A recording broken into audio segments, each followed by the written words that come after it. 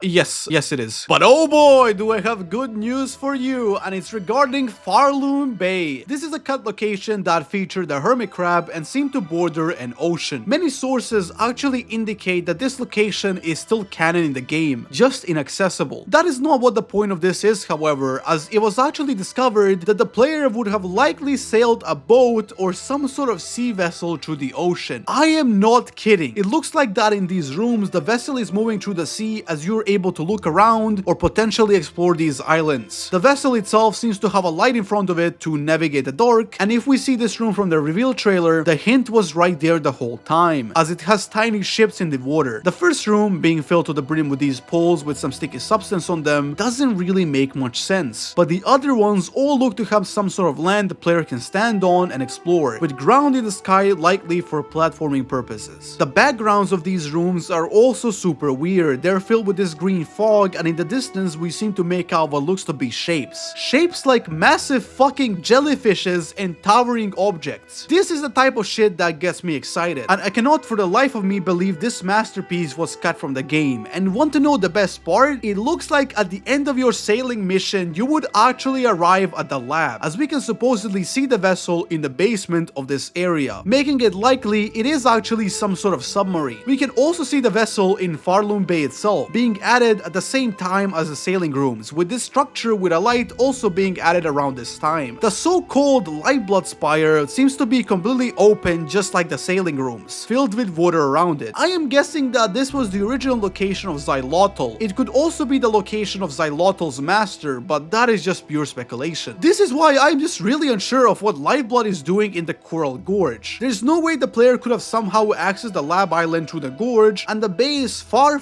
away from the gorge in general. The Crow Lake also had a bell station at one point, which can be seen by manipulating data. This bell station was surrounded by what looks to be citadel structuring, very reminiscent of the one in the Coral Gorge. I do not know the purpose of these rooms. Leftovers of this structuring can still be found in the room before the lake, which feels like a development oversight. The purpose of this station was likely so that the player could access Pharloom Bay faster, as we know there wouldn't really be any good place for the station there. Due to the existence of the bay in the canon of the game, it is likely that these are all hints Team Cherry is leaving us to find, and this area being DLC is an extremely likely possibility, with even this sailing mechanic reworked with more islands added. I will be talking about this in the last section of the video more, so let's move on. Now that we are here, there is only one major aspect left on the maps: the anomalies. This was the thing I was most excited about, and for a good reason. The first one is this strange sketch of what looks to be a spire with a structure on top. Surprisingly, this seems to be the ocean outpost in one of the sketches I've talked about previously, and we can see what looks to be a barnacle in it as well. So yeah, another potential travel location for the sea vessel, which was never finished. Also, there is another sketch possibly related to sea travel, this one. Next to it, we can find a strange tunnel leading down where the map cuts off. This tunnel is actually repeated on one of the anomalies, and it's clear that it's the stupid breeding room from the judge enemies. There is also this big cavern which is extremely empty, and that's the Sprint Master cave, as we can see the handmaiden nest and rosary vault beside it. However, that is when we get to this, an extremely grey room that seems to have some resemblance to the Weavers, with what looks to be a massive bell in the biggest room. I don't know what this abomination is. What should be clear at this point is that these anomalies actually feature every single subworld in the game, except a couple, those being the Weavenest and Brightwane. The anomalies also do not include the chapels, which I find to be very interesting. It's really good to get all this stuff zoomed in and documented, despite not being able to reach a clear conclusion for what a lot of it's supposed to be. At least some sort of picture is given to us. Of course, the ACMI document is still in effect, as there are still some things left documented. Check it out. Now, let's talk about an NPC that was surprisingly extremely important in the old versions of Silksong, the Caravantula. This was some sort of fast travel system, one where the player could pay rosaries to travel in their carriage. There have been a lot of developments with this one, and I need to start from the beginning to actually give you the full picture. Keep in mind that some of this is speculation though. In the old Edge magazine released back in 2020, one of the main things said was that the Bell Beast would actually flee upon being defeated, to perhaps be tamed another time. All the while, there were no implications of the beast actually dropping a silk heart. This lines up well when you realize that the last judge and the four brothers have unused code indicating that they may have once in the past dropped the silk heart. So how would this actually work? Well, it looks like the player would not get their first silk heart until they beat the last judge, as there is actually no point of having a silk heart unless the player has the clone line or the needle-in, and with the needle-in being located in the Weavenest, it was likely obtained a bit later than it is today. This would leave the player with the next silk heart being obtained by defeating Cygnus and Gron, bosses who would guard something? We know that they guarded the Weaver Fountain if anything, and it is unknown if the diving bell had any any purpose before Act 3 was added. The last Silk Heart would have been dropped by either the Unraveled or Lace 2, and my bets are on the Unraveled, as at this point in development, Lace 2 would have likely been the second to last boss, with GMS being the final boss due to the Strung to Serve ending, so it wouldn't make sense to give the player an upgrade just before the final boss. With that out of the way, we can deduce that the Bell Beast would have just ran away after the player encountered it for the first time, and dropped practically nothing. This is where the Caravantula comes into play, as the player could possibly find it in the marrow, trapped in some sort of vine. The player can free the creature, opening up the fast travel system. This system would revolve around the player using rosaries to travel, all the while being inside of some sort of carriage. By traveling to Bone Bottom, the player would likely end up at the top of the platform Chakra sits on today. These assets used here, the ropes and the hooks, are related to the Caravantula due to their prefix in the game files. They can be found throughout many rooms, and the Caravantula would also be able to take the player to Bellheart for a premium price of 999 rosaries. What the fuck? This would also likely somehow put the player either around Bellheart or in the Bellheart basement, as this is where the ropes and the hooks can be found. Another possible travel location for the spider was the Coral Gorge, but this spot would have likely needed to be cleared first. It would make sense that the gorge was another travel area due to how early that area was supposed to be accessible in the game. Finally, at some point in time, the player would be able to obtain the Bell Beast, and to be honest, this is what would make the Caravantula completely obsolete, which may be the reason why it was cut. This is not the end of the story, however, as the Caravantula actually evolved into the Flea Caravan, with the carriage GUI appearing in every single scene containing the caravan. The Flea travel cutscene is also just the repurposed version of the Caravantula one as well. All of this likely happened sometime before Left revealed the Flea Caravan in 2020 Riddles, and is a very interesting piece of cut content. So this section is intended for just miscellaneous stuff that doesn't really belong anywhere else. For example, how the Dust Pillow actually has more interactions than initially expected, like the fact that it can be used to trick Barnax and thrown into Grohl's mouth, with him coughing it up like the loser he is. Another fun fact is that the vicious Caranid enemy used to be tiny. This was likely changed because I can already see people complaining about the double damage. Pretty cute though. In the Edge magazine, a piece of content announced were the Holy Benches. These benches are today the ones the player has to buy with rosaries, but back in the day, they would actually spring out of the ground as soon as Hornet approached them, which, hey, guess Pharloom was not a capitalistic nightmare at one point. On these benches, Hornet would be able to string up rosaries. As we know, this was completely changed in the final game, with strings being purchased from NPCs and made in these special machines. There were also pins that seemed to resemble bells. This made some people think that they may be pins for the bell shrines, but I honestly think they would have been used for the holy benches, as the players had to somehow know what is holy and what isn't. It looks like the Whispering Vaults once in the past had the Ventrica station, which can actually be seen on this ACMI map, being right above the Vault Keeper. This was of course replaced by a bench, and I really don't know why. Maybe at this point in time the Bell Home they don't actually have a cylinder player, so Hornet would be forced to return to Cardenius to play cylinders. Pathetic. In the Citadel cafeteria, there exists an unused scene showcasing these pilgrims strung up like in Haunted Bellheart. All of these sprites have the prefix Raptured Citadel, which makes no sense. This may have been a scene intended for Songclave at one point. Maybe Hornet would find the pilgrims strung up and would have to somehow free them again, but I don't know. Lastly, this one goes pretty deep. I remember that back in January, I watched the Silksong 2019 demo gameplay where I've noticed that Lace's Flurry attack does 3 masks of damage. I spent like a good hour or so looking through obscure-ass demo gameplay footage in search of this clip, but I could not find anything. Because this move was so easy to dodge, nobody ever had trouble with it. Talk about bad luck. That is until it turned out that this footage came from Mossbag. Yeah, I am not kidding. Mossbag is the only demo player bad enough to get hit by this move. Absolutely insane. Okay, so quickly, I want to correct myself. In the last video, I said the Moss house is unused. But guys, guess what? It's actually used. I cannot believe this. My life is over. And here we find ourselves again at the end of our adventure with only one piece of content to go through. The full version of Ari's sketchbook. In my last video, I've talked about some of these sketches, but thanks to the legendary Silksong fans, we now have access to all of these and in pretty high quality as well. Before talking about any of the new stuff, I want to go back to the page with the first sinner, where we can see that this Citadel map is actually readable. The map at one point used to contain both the White Ward and the Catacombs at the same time, which kind of breaks my whole theory apart. Areas like the workshop likely became the architect room, while the church district probably became the vaults. The Hanging Gardens is an interesting one, as this area actually became the high halls. This is because because the internal name for the holes is hanging. It would have been interesting to see the Citadel Garden, but then again, the reason for why this was cut is likely because the Memoriam kind of acts like one. The Catacombs area also used to have some sort of treading state according to another sketch. This may have been the Rapture spoken about earlier, but I doubt it. And we can see how the hanging gardens may have looked like in another sketch. These two pages featuring a shit ton of text are actually really interesting. It looks like quests used to have some sort of rank system. All the while what looks to be Balhaven used to feature some sort of pearl diver enemies. These enemies would jump out of the water accompanied by fish and attack the player in waves. While this does look like Balhaven, it also just looks different, with what looks to be coral growing out of these homes. The divers themselves are also called pearl divers. The game files feature some unused and used assets for a clam village, and clams and pearls do go together from what I know. Some of these were used in the Pinstress hut, and there was also a gather quest at one point called Glimmering Pearls. I've checked the map for the Coral Gorge and I really could not find anything that looks like a village at all, so who knows what the hell this stuff was about. But I am confident that this concept evolved into Balhaven later on. The sketch with the ocean outpost also gives us a bit more insight into how the old version of the Lightblood extractor tool would have worked, being thrown at an enemy and collected that way, likely for Xylotl's old cut quest, where the player needed to get the blood of mossy and muck creatures. Here we can see some cut relics, such as the Weaver Locket, Weaver Idols, Bone Records, and even the Veerdash seal from the previous video. One of these probably became the Weaver Effigy and Bone Scroll. There is also a defense belt tool, which likely is this unused sprite in the game. The Bone Record also has one of these. Also mention of a Weaver Temple, which may be the initial Weavenest. The next one is very interesting as it shows us earlier concepts for the Wraiths, and oh my god. But more importantly, it has this sketch, the Overgrown Spire. And look, I don't know what the fuck is up with Team Cherry and Spires, but they really seem to love them. I also don't know what this area could even be, maybe something Farfields related, who knows. One of the things I've glossed over in my last video is a sketch for the Coral Tower, in which we can see that this place actually had benches originally and platforming. This would kind of make sense with the statement of scale of Warlord's Tower, and I also don't know if it originally had battle arenas either, but it does look like it. There were also some coral enemies here, like these fishes, the yellow shooter, which may be the initial version of the yellow coral enemy, and the coral crawler, likely to have become the coral pilgrim. In old sketches for Seth and potentially Nyleth's grow home, we can see that the Weaver crest would have been obtained in some sort of shrine, and possibly be given by an NPC. This is pure speculation, but this NPC may have been the Weaver priestess shown in another sketch, which ironically also showcases some of the old designs for the Coral Gorge and Tower. This sketch, showcasing some sort of stag beetle and a bunch of other unused creatures, is extremely weird. There's not much to say about it due to the lack of context, but yeah, it's worth mentioning. The next sketch shows us some more Coral Gorge stuff. It seems to have had some sort of lake. However, it also shows us the Underlake house, featuring the lake bug inside. This is most certainly Greyroot, and it is not the last of her either. She's shown extensively on the first Sinner sketches, with her signature hut transforming into a cursed form. Finally, Greyroot is shown again in this next sketch as the Witch. I don't know why Team Cherry seem to have an obsession over Greyroot so much. It seems a bit weird, especially with how minor the cursed ending actually is in retrospect to everything else, but maybe they just like weird hags. In the same sketch, we can see what looks to be an unused centipede-like enemy that seems to slam its head repeatedly. There is also this strange creepy face and what looks to be another spire. Please stop with these spires, man, I'm getting tired. Not much to say about this one other than it may have been an early sketch for the church district. There is this strange enemy. Okay, there are also sketches for the hermit crab and what looks to be an early witchcraft concept. And lastly, there is this really low quality sketch that is nowhere to be found in either the ACMI design or the exhibit itself. Due to the quality of it, it is extremely hard to tell what is going on, but we can see some strange automaton and what looks to be a cloaked moth. There is text, but all of that text is unreadable. While this sketch may be hidden somewhere in the exhibit, I really doubt it. And that's it.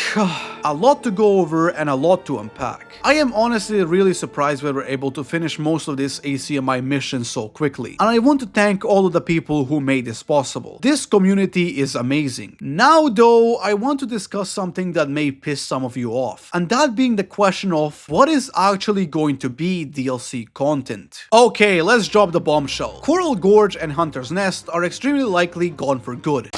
Breaking news! I repeat, breaking news! It is me from the previous video once again, and I come to deliver the sacred team chair interview by our god, Jason Schreier. So originally this section was going to be me mainly speculating about what will be DLC and what won't. It is still going to be that, but with a little less speculation, as this interview confirms several things are happening. First of all, Sharp is confirmed to be coming back, likely with some more insight into the Steel People. Same with all of the Kickstarter stuff like the Lion Village and the 2 backer dungeons that are not in the game. The Lion Village unironically may have been Pharloom Bay, but that right there is speculation. Coral Gorge is completely deconfirmed, there's no way this shit is coming back, and to be honest, fuck the Gorge, Pharloom Bay sweeps. And with that, it is extremely likely Hunter's Nest is also not coming back. Same with any Nylev stuff if there was any in the first place. There are also some confirmations about crests, how they originally did not use memory lockets, and bell shrines also of course had a much bigger purpose, even unlocking full areas it seems. Finally, they confirmed that multiple games are coming, and that they are likely not done with the world of Hollow Knight. We are being spoiled here. Judging by how it's going, I've got about 3 more Team Cherry games in my lifetime. Team Cherry is going to even communicate in the future, and that's absolutely insane. That's about it from this one. I hope you're enjoying this video, and to be honest, I don't know how I even managed to make it this quickly, not to mention how lucky we are to even get this interview. It looks like I will be forced to make another cut content video when the ACMI exhibit closes, and I won't waste more of your time. Let's go back to my inferior past self to finally finish this mess of a video. Oh yeah, just real quick, Silksong got deconfirmed as well, and Godmaster is highly likely. Thank you.